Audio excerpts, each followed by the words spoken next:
Lama tak berkena pajeri nenas, rasa mengidam pula. Untuk episod kali ni kita akan masak pajeri nenas. Jangan lupa like, follow dan share Facebook, TikTok dan juga Instagram Rasaku. Sebab apa? Dekat sana ada peraduan follow dan menang. Setiap minggu 10 pemenang bertuah akan berjaya membawa pulang produk-produk Rasaku. Apa lagi? Mari kita potong dulu bahan-bahannya. Mula-mula sekali kita potong buah nanas yang telah dikupas kulit. Nanas tu kita potong bulat-bulat. Jangan potong tebal sangat, jangan nipis sangat. Agak-agak je, dalam 1 cm pun boleh.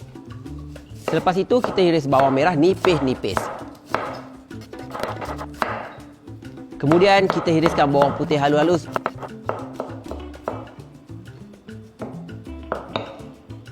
Untuk udang kering pula kita cincangkan sehingga lumat. Masukkan minyak masak kelapa Rasaku ke dalam kuali. Apabila minyak sudah panas, masukkan 3 sekawan dan beberapa tangkai daun kari ke dalam kuali. Kacau sehingga daun kari garing dan beraroma. Masukkan sedikit haba campur bawang merah ke dalam kuali dan kacau sehingga naik bau.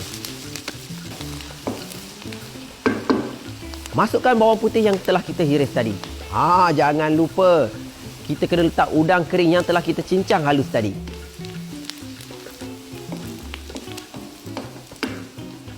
Masukkan serbuk kari ikan ke dalam kuali.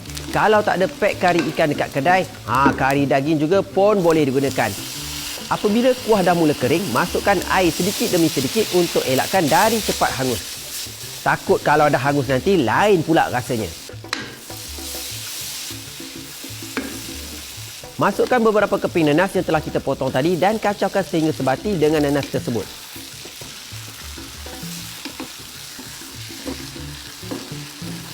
Tambahkan lagi air untuk lebihkan kuah pajeri. Masukkan santan pekat Rasaku ke dalam kuali dan kacau sehingga sebati. Biarkan selama beberapa minit untuk jus nanas keluar dan sedikit lembut.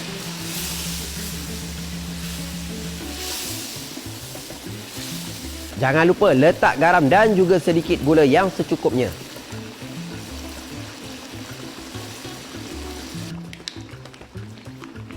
Akhir sekali, letakkan kerisik Rasaku dan kacau dengan elok. Boleh nampak kan? Kuah kita dah menjadi pekat dan warna pun dah lebih menarik. Sebiji macam pajeri nanas dekat kenduri yang selalu kita makan tu. Dah siap pun pajeri nanas kita dengan menggunakan produk Rasaku. Apa tunggu lagi? Jom kita rasa. Ya, inilah dia pajeri nanas. Resepi mudah Fendi untuk episod ini. Kita menggunakan tadi minyak kelapa Rasaku, santan pekat Rasaku dan juga kerisik dari Rasaku juga. Mana nak cari produk-produk ni? Senang saja, pergi dekat Shopee, cari kedai Rasaku. Kalau beli RM30 ke atas, layak untuk dapat 10% diskaun. Apa lagi? Jemput tengok saya makan. Kuah ni nampak kita letak tadi tu. Santan dan juga kerisik Rasaku. Pekat diikat melekat.